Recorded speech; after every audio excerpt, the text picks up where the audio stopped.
Hello and welcome to our new unit on the conservation of energy. So this image here I've selected because it encapsulates, if we understand it, some fundamental ideas about conservation of energy and some classic examples. So what we have in this diagram is we have a roller coaster cart moving along the track like so, going through the loop-de-loop and going off the page like this.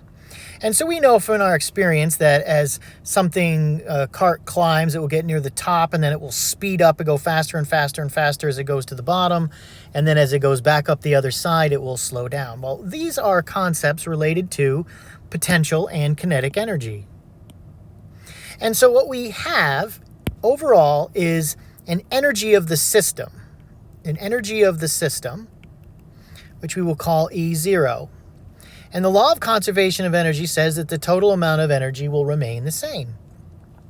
So what this roller coaster illustrates is that we have energy that we do work on this roller coaster to get it to the top. And then we have potential energy. And so all of the energy, or nearly all the energy, as we can see in this graph in part C, is potential energy with very little kinetic because it's moving slowly. And as it proceeds down this side, we get a conversion. Now the potential energy decreases and we get an increase in kinetic energy. And when we get to the bottom, we have very nearly the reverse that we had at the top, where virtually all the energy is kinetic and very little of it is potential. And so what we have is the total amount of energy remains the same. The total energy of this system, initial, remains the same so that at any instant in time, the total energy remains constant. And so that's what these bar graphs are showing, is that one type of energy is converting to another. Now, these are just two types of energy, potential and kinetic. So in this topic, we are going to flesh out in more detail the different types of energy and applications of the conservation of energy. So let's first do an overview here. As we've seen before, we have this large topic, which we call mechanics, which is nearly all of an AP Physics 1 course. And mechanics, we can look at things from the perspective of kinematics. That is how things move. It's descriptive. It answers the question of how things move. And then we have a second type of question, which is the why things move, which is much, much more interesting, I think. Why do things move the way they do? And that is called the field of dynamics.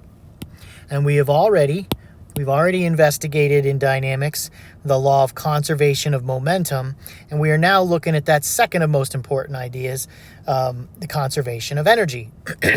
And so that's the focus of our study over the next several weeks.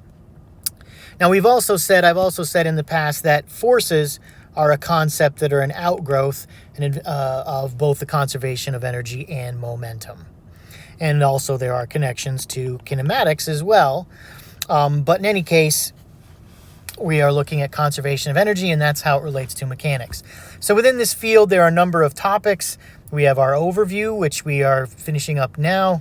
We're going to look at conservation of energy and energy types, work and work at an angle, work-related graph, the concept of power and power-related graphs, the work-energy theorem, the kinetic energy theorem, other kinetic energy formulae, the work potential energy of gravity theorem, the work elastic potential energy theorem, and lastly, path independence over a series of a number of lessons. So in our next installment, we will look at the conservation of energy and different energy types.